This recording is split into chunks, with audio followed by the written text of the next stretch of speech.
Kashinagar block रे जल विभाजन महोत्सव अनुष्ठित। गजपति जिला काशीनगर ब्लॉक अंतर्गत खांडवा पंचायत भानागुड़ा ग्राम ठारे आज प्रधानमंत्री कृषि सिंचाई योजना द्वारा आयोजित ब्लॉक स्तरीय जल विभाजन महोत्सव अनुष्ठित हो जाइछि।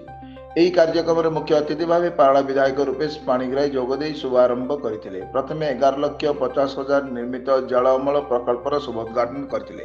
ପରେ ଏକ ବୃକ୍ଷରୋପଣ କାର୍ଯ୍ୟକ୍ରମ ଅନୁଷ୍ଠିତ ହୋଇଥିଲା। ସେହିଭଳି ଖୁରିଗାଁ ଗ୍ରାମଠାରେ ଆଡ଼ିବନ୍ଧ ଭୂମି ପୂଜନ କରାଯାଇଥିଲା। ଏହି କାର୍ଯ୍ୟକ୍ରମରେ ବିଧାୟକ ସମେତ ଜିଲ୍ଲା ପରିଷଦ ଅଧ୍ୟକ୍ଷ ଜି ତିରୁପତି ରାଓ, କାଶୀନଗର ବ୍ଲକ ଅଧ୍ୟକ୍ଷା ବାଲାସାହେବମ୍ମା, ପ୍ରକଳ୍ପ ନିର୍ଦ୍ଦେଶକ ସୁରେଶ କୁମାର ପଟ୍ଟନାୟକ, ସହକାରୀ ପ୍ରକଳ୍ପ ନିର୍ଦ୍ଦେଶକ ରଶ୍ମିରେଖା ନାୟକ, ଏଡିଏମ୍ ଫାଲ୍ଗୁନ ମାଝୀ, ବ୍ଲକ ଉନ୍ନୟନ ଅଧିକାରୀ ଡମରୁଧର ମଲ୍ଲିକ ପ୍ରମୁଖ ଉପସ୍ଥିତ ଥିଲେ।